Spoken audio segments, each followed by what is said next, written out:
Hey, welcome back to another video of Crypto Basics. In this video, we are going to learn how to log into your Swift Crypto account.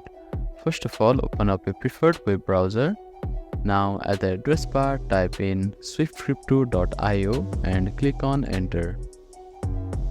After that, you will be directed to official homepage of Swift Crypto.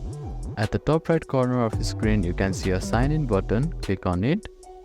Then a login page will appear where you need to type in a valid email address or a username which is associated with your Swift Crypto account, and then type in a password here. You can check this box if you want to save your information on this device. If you have forgotten your password, you can click on forget your password link and follow the procedures to recover it. Now click on sign in button to log into your Swift Crypto account. Thank you for watching this video. Please do not forget to give it a thumbs up and subscribe to our channel and comment down if you have any queries.